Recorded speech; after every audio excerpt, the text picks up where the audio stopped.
We're actually going to start off with the stylus because it is all new. You do have a very round eraser at the back. It is piano finish. The rest is matte. There is a little divider here, but you can't actually twist it off or anything like that.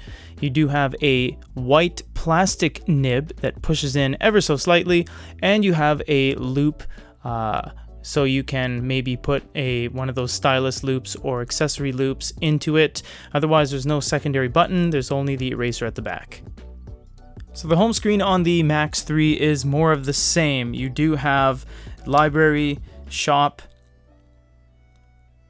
See the shop there? You have note, you have storage, you have apps, and settings. Everything you do stays within this kind of isolated region. The sidebar and the top bar remain consistent over all of your selections on the side. You might be wondering what this is down here, and we have to mention that because it is new.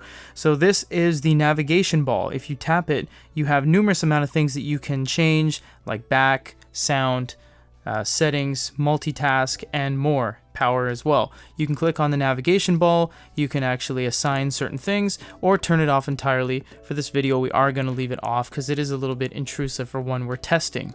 If you go to library, here's where all your books are. You do have some things here to add folders, checklists, list, and just basically alter the way you see it, filter and sort, etc. You do have the drop down up top as well. You have your Wi-Fi, your rotation, Bluetooth, your modes, we'll touch on that in a second, touch panel enable, disable, and edit. You can edit what you see there. This is very important because normal mode, speed mode, A2 mode, and X mode are all tiers of how fast your device can go. We're going to show you X mode later on in the video. You also have auto full refresh after scrolling, refresh scrolling display, and global contrast that you can change on the fly. The reading experience is phenomenal. This is the fastest 13.3 inch device we've ever seen, as well as a 13.3 inch device just inherently shows so much text. You don't need to increase the font size, you don't need to zoom, you don't need to do anything. It works so well. So you have some things down here, the most important being format. This is how you do your font face. You can go spacing style, line spacing, paragraph spacing, vertical spacing. There's a lot of functionality here. Onyx has always been very functionality friendly. You can really change up your experience. Rotation, image contrast, text contrast, bold, font face, like I said. You have encode, which you can basically choose any package you want. If you need Russian, Cyrillic, etc., you can go back. And font face is even more impressive because, as you can see, there's 34 pages or 232 different fonts in English, and Chinese only has 2, but that's totally fine. Going back here, page turns are very nice. You can use the pen or your fingertip. There's no sketching on this inherently, so the pen actually works as almost capacitive. Long pressing on something, you immediately get a thesaurus and dictionary down there. You can change your dictionary by clicking the drop down there. You have pages of what it can be defined as. You can make notes. Show you there. The keyboard pops up. We'll just write my name really quick. You have to be a little bit patient with it if you are on the full mode.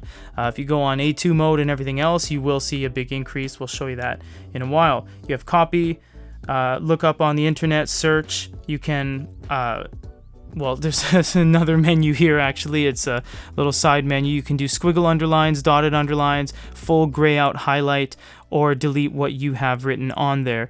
The text-to-speech is not very recommended because it basically sounds like a Chinese person speaking English, trying to read English. So I would recommend using an application like the Goody Reader audiobook reader if you want to do that. But this thing does have a lot of features. You can bookmark at the top right corner, and you can box very large amounts of text, and you can actually click the translation button, and you see in 1 second it translated everything into Japanese, and it will translate anything to anything you see on this drop down menu right here. This device being very big, split screen is very useful. You have current dock, different dock, and dock and note. We'll go different document, and what this will do is allow us to go through our storage, and what we can do is go over to our baseball PDF, so we can actually play, well, not play, but view our PDF on one side. You can see here, touch area settings. So there you go. Now we're on the PDF here, and we are on our book here. So this actually does have tremendous side-by-side or split screen capabilities, because you basically have the ability to run 2 separate documents at the same time, and currently only the Sony DPT line was able to do this. Transitioning into our PDF, you can actually just go ahead and write on it right away. There isn't anything you have to do like go into Scribble like the previous generations. You also have the ability to long press text, and you get the same features you do in the book, much like a Kindle, including the translation, which is very nice. We're not going to touch on that again though. We're going to tap in the center. We have format again. You have some different stuff now. You have display. You can see right there, crop step. You have contrast, watermark, sharpen, image contrast, etc. You can turn that down if you want a little bit of a lighter feel to it. And you have reflow. We're not going to click on any of these because it actually goes through the whole 100+ page PDF, and it's not exactly the most speedy process. It kind of takes a while. You can, however, click Scribble, and this gives you some more functionality up top, including different paintbrushes, size, and colors. We're going to touch on that when we get into the note-taking portion, however, so we're just going to leave it at that. Going to our modes here, we're going to go down to A2 mode and make sure that's on, because when it comes time to pinch and zoom, you're going to need that there. You do get a mini map right there as well, and you can pinch and zoom in and out, but you don't really need to because this device is so very big. We're going to leave this on normal mode for this because we want to see the highest quality possible. We'll just start in the corner here. You have paintbrush, you have pencil, lines, triangles, circles, and squares, and you do have multiple colors as well. You have black, dark gray, gray, light gray, white, red, green, and blue. We're going to touch on each of these in the individual standalone note-taking experience video, but for now we're just going to show you some rough examples. We do have a writing example video on our YouTube channel as well. So you can see it's very, very fast. You can make these tiny lines or a thicker line. It does have a lot of levels of pressure sensitivity, and the eraser works by just swiping through everything. If it gets too much staining on the screen, you can press the little refresh button right there. You do have eraser as well, a couple different styles. You have moving eraser, stroke eraser, erase all. That can come in handy if you don't want to just erase the entire line you've done. So we're going to go back to the pen/paintbrush for a second, make our world-renowned box, go to the lasso tool, circle it, and now we can move this around as an isolated image. We can expand it, we can drag the corners, change the perspective, and we can rotate it around, and that's all very nice. We're going to delete that for now, however, by pressing the erase all, because we're going to look at the text recognition, and I'll just write Peter Good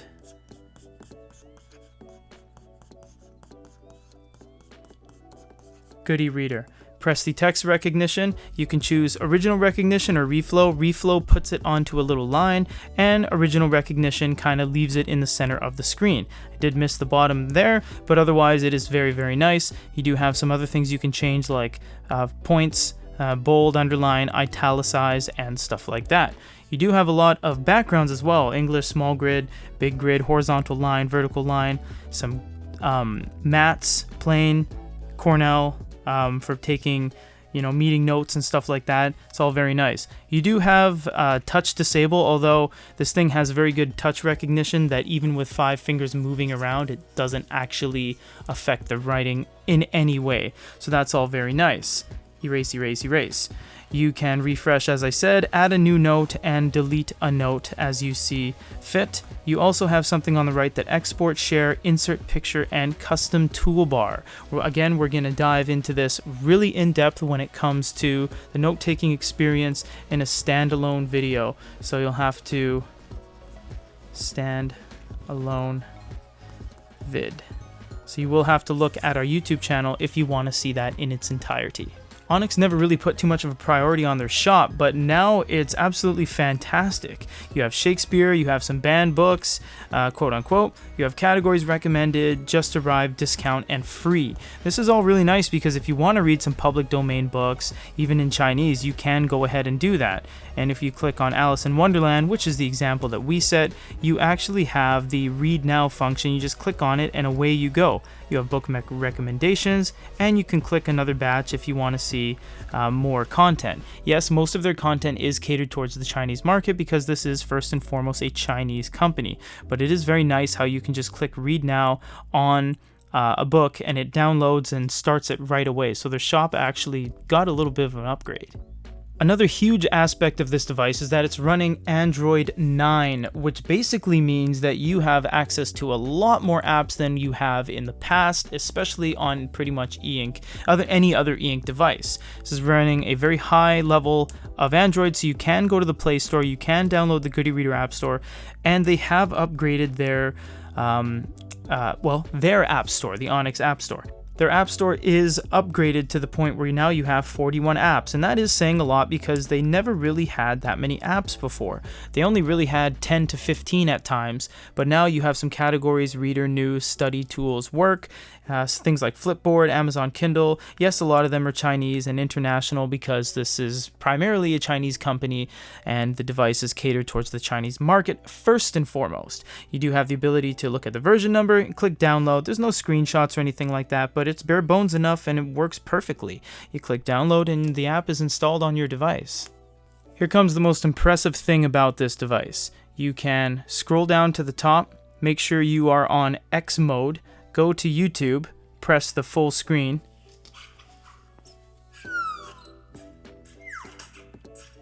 and yes, you do have the ability to watch videos. The third generation Kindle Oasis, and there's Mike.